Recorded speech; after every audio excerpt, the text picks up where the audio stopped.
Take out your notes packet that says Preview to Module 8. The notes that we have here are actually ones that templates that we used last year, and last year's book was in a different order. So instead of 5.4, I want you to renumber this as 8.01. This means we're doing some work to lay the foundation to get into Module 8. So this will be basically our preview and setup problems and work.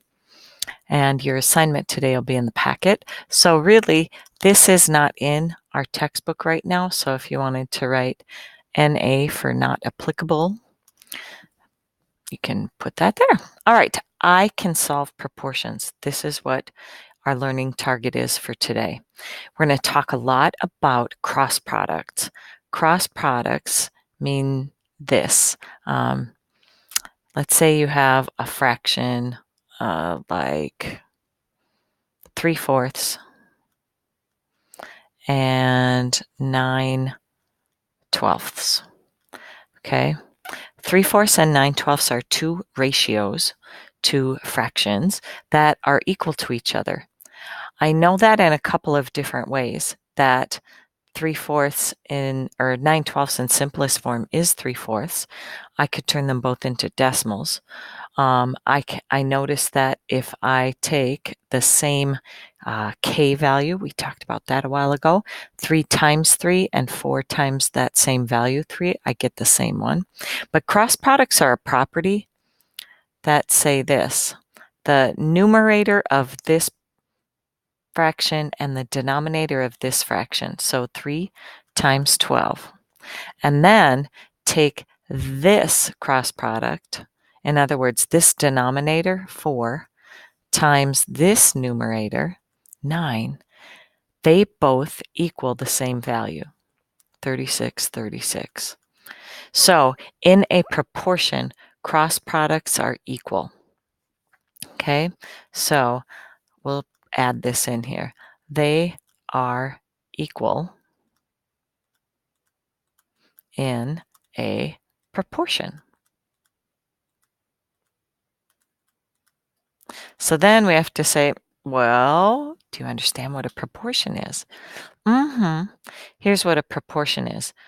Proportion is an equation, basically. So you have to have the equal sign. If you're trying to do cross products, you have to have an equal sign in between.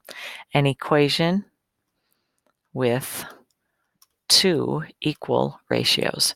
Notice I use the word ratio instead of fractions a lot. Okay? Ratios. And another term that we're going to see in some of our problems today is the term fulcrum. And a fulcrum is basically kind of this pivot point, I think they call it. Pivot point on a lever. And it'll have some mathematical properties that relate to proportions. Also, you could think of it this way. Have you ever been on a teeter-totter? I call it a teeter-totter. Some people call it a seesaw.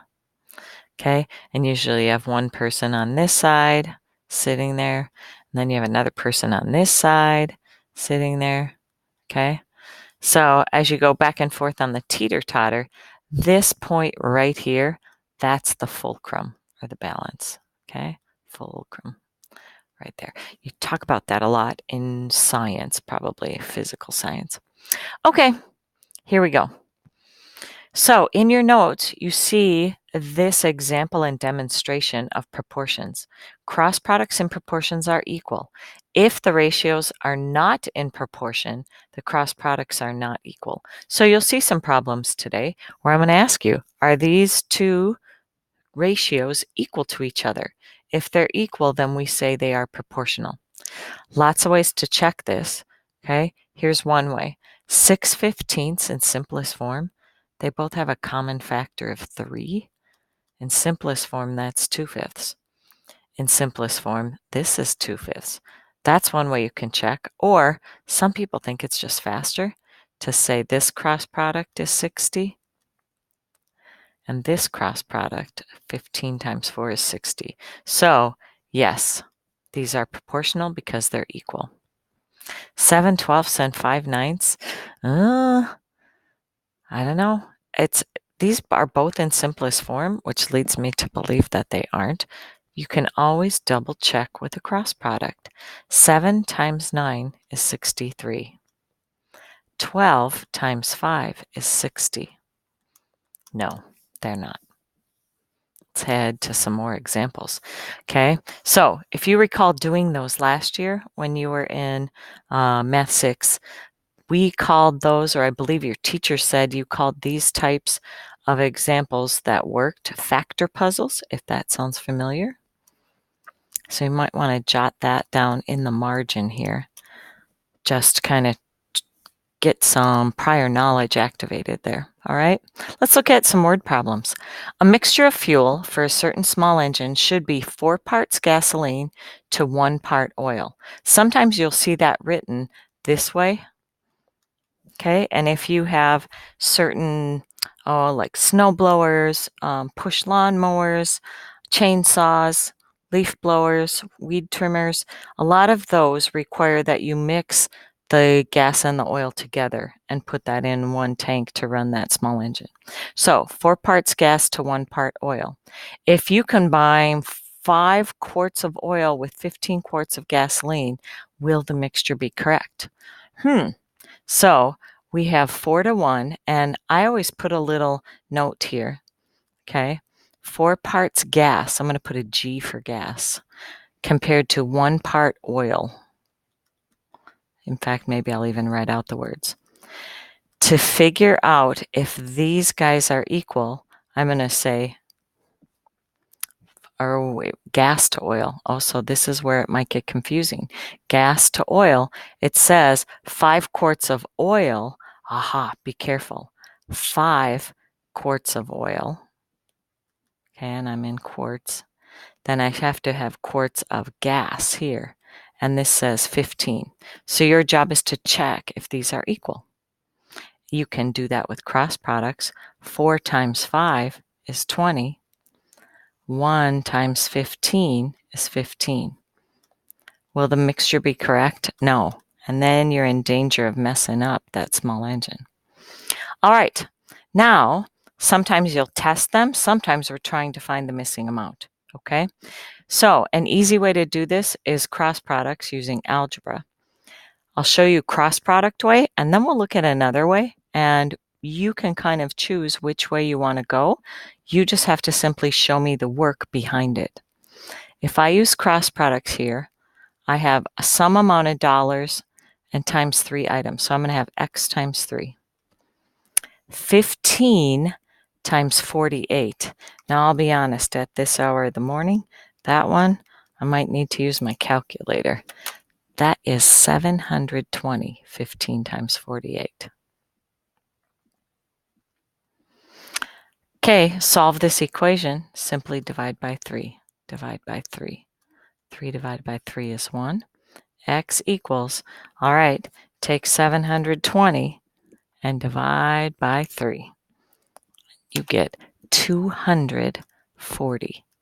Now, that's what X equals, so to solve this, that missing part is $240. Now, is there another way to go about that? Sure. Sometimes it's very clear to see what the pattern is or what the relationship is between these two ratios. Because since we're saying they're equal, there's often some sort of multiplier factor number that can get you from one side to the other. For example, when I look at my two denominators, 15 and 3, I see that 15 is a multiple of 3. In fact, to get here, I would just have to multiply by 5. You could do the same thing here and take 48 and multiply by 5, that same ratio, and that would get me to that value, which is 240. Regardless of which way you show me or get your answer, you need to show me work, is what I'm after. All right, let's look at this one. X is to 18 as 60 is to 4. we're trying to figure out which way. Well, this one I don't quite see in my head so easily. I'm going to use cross products. Okay, x times 4, write it down. 18 times 60. All right, 18 times 60. Let's see, so it's 1,080. These numbers are pretty big. 1,080 equals x times 4. Solve for a variable by isolating it, undoing the operations. That gives me x is whatever 1,080 over 4 is, which happens to be, let's see, dividing by 4 is the same as taking half of it and then taking half of it again. So I come up with 270. So your answer would be $270. All right, let's keep going. Y times 3 has to be equal to 21 times 1. Now this one might be one you might be able to see right in your head. I'm showing you this algebraic step, divide by 3, so that you get y equals 21 over 3, which is exactly 7. Some of you might be able to see the relationship between these two and say, hey, 3 times 7 would give me 21, so then take 1 times 7 to get your final answer. If that is a way that you can see it to solve it, simply show me this step right here so that I see that you understand or see what the relationship is. That this fraction really is just simply an equivalent fraction that has a factor of 7 being multiplied on the top and the bottom. Okay, how about this one? We're using y a lot today, huh? Cross product way would say y times 4 equals 16 times 3. Divide by 4, divide by 4. 4 divided by 4 is 1. So you get y equals 16 times 3 is 48. Divided by 4, simplify that, and you get exactly 12. Or maybe you'd even simplify right at this stage and say 4 is a factor of 16, and you get 12 right away. Either way you do it is totally fine. It's mathematically exactly the same answer and the similar process. Perhaps you could see that 4 is a factor of 16, and to get to 16, you multiply by 4, and get 12. Just show me your thinking. That's all I need to see. All right, word problems. Don't freak out when you see these. Just simply set up a proportion. And I often say fraction equals fraction or ratio equals ratio. All right, J&A department store is selling 3 pairs of children's socks. I'm going to say 3 PR for $5. So here is a rate, 3 pairs to $5. Mrs. Wagner wants to buy a dozen pair of socks. How much will this cost? Put your variable there. We are looking for money. You can use cross products this way to say 3 times x equals 5 times 12, and then divide both sides by 3. Make sure you show me dividing by 3 on both sides. All right, some of you might want to say 5 times 12, which is 60, divided by 3. Some of you might want to simplify by saying 3 is a factor of 12. 3 can go into 12 4 times. 5 times 4, 20. And don't just say x is 20. In this example, this value down here is 20, which should be dollars. So your final answer is $20. All right, let's take a look at this one. The hardware store is selling 6 light bulbs for $7. Mr. Reynolds wants to buy 3 dozen light bulbs. How much will this cost? All right, fraction, fraction. 6 light bulbs. So I'm going to say 6 bulbs, $7. Mr. Reynolds wants to buy 3 dozen. How much is 3 dozen. 36 light bulbs. This one. How much will this cost? X dollars. Go ahead and solve this one. I see a proportion. 6 times X, 7 times 36. Divide both sides by 6. Divide by 6. Say, I look at this, I don't really want to multiply 7 by 36. And let's just say I'm super lazy and don't want to grab my calculator. 6 is a factor of 36 6 times. And now I simply have 1 in the denominator. And I get 42. $42. Some of you might have seen, hey, to get from 6 to 36, I multiply by 6. Do the same thing down here, times 6.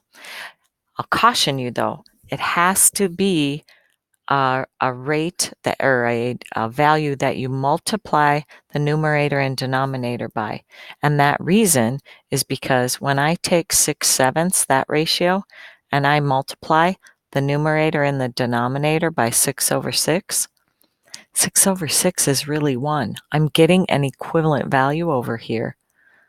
I haven't changed the actual value of that ratio. All right, now fulcrums are a little odd because when we set these up, it's a little crazy or a little different. Mass represents how much something weighs. So basically you have some sort of scale, okay, that you're weighing things on, and there's some sort of fulcrum point, all right? And it works this way. A 6 pound weight, okay? A 6 pound weight is over here. And it is, they're saying that this is 1.5 feet away from the fulcrum. In order for this to balance out, because this one is going to be another weight of 18 pounds, in order for this to work, I know this looks like it should set up exactly to be a proportion where I just say 6 over this. This is a little different setup. The mass of the first item, okay, is, let's say, 6 pounds. Okay, I'm going to put that over here on this side. The length here, which was 1.5 feet, is going to go here in my proportion. We're trying to figure out how many feet an 18 pound weight will be. And so when you cross multiply these ones, okay, we have to take 6 times 1.5. That equals X times 18. Multiply 6 times 1.5 and you get 9. And I get X times 18. Isolate the variable by dividing by 18. X equals 1/2. This would be 1/2 of a foot. And when you think about teeter-totters, okay, if they were the same distance apart, the heavier thing would always be down. On a scale like this where you're trying to balance things out, the heavier item is closer to your fulcrum point. So that one will be 1/2 a foot, or if you like decimals, right, 0.5. So if you see something about a fulcrum problem, I'm going to point you back into your notes to set it up this way to figure out the value that's missing. All right? Excellent. I want you to check on Schoology for your assignment. It will be in your packet. And as always, good luck, and may the force be with you.